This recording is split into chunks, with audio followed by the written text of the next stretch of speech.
On the bottom of the FX, you've probably seen this already, but you'll see the transducer mount as well as a couple of eyelets to help guide the wire up through the drive trunk, as we call it. The first thing you're going to need to do is take this transducer plate off. Just unscrew that. There's a couple of inserts behind here that hold the screw so that you don't have water leaking into the boat, and so you have a dry place to attach this plate with your transducer mounted to it.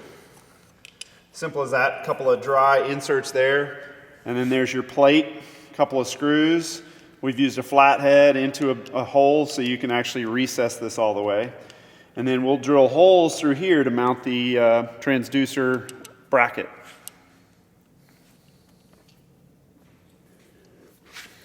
So here you can see is my bracket, and what I'm going to do is mark the holes where I want to put them on this plate so that when I put it in there, obviously it'll be that way, it will be mounted in there and ready to go.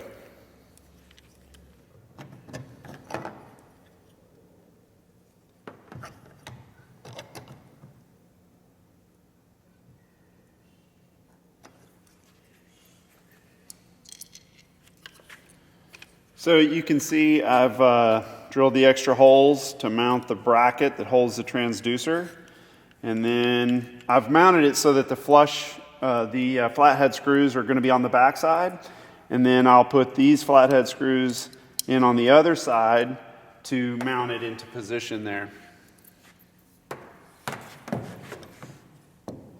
Might have to finagle around with this a little bit. It's a little bit of a tight area to get these screws into place, but you'll figure it out. Just got to find the right combination of angles to make it work.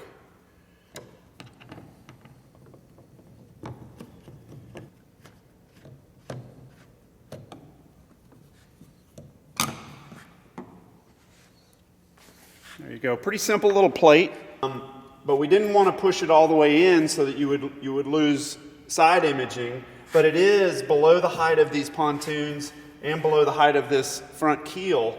So in theory, that's going to protect your transducer. Obviously, you don't want to be running onto a gravelly beach or anything.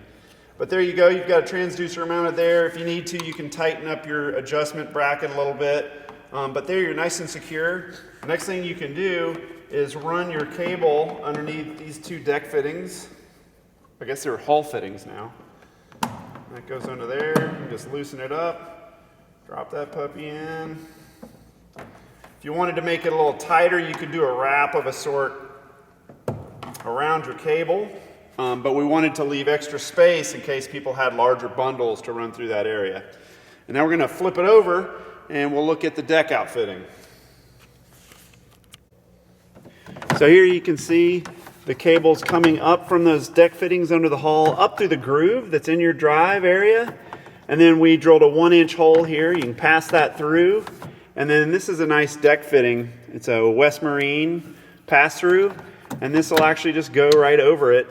Makes a nice clean finish there. The nice thing about having it right here is that when you go to put your pedal drive in, this drive even covers it, and the whole thing's hidden. So you see we've got the wire coming up from the hull from those deck fittings into the pass-through fitting, the West Marine there. Then it can run underneath the deck of the boat to wherever you might want to have your monitor placed.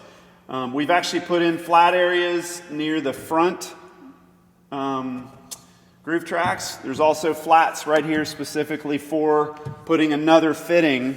It could be another West Marine type. We also have some bigger, there's a 2-inch. That's actually made to take a full 2-inch right there if you want to use a fitting like that. But I'll do a pass through here so you can see.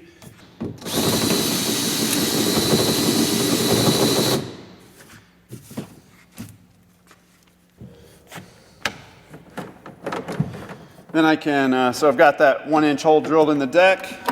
Then I can run this cable out to my monitor here or up if I wanted to go further up, or I might drill a hole in a different location. But then same thing, you got that same deck fitting. You can put it in like that, and then that will plug straight into the back of your monitor.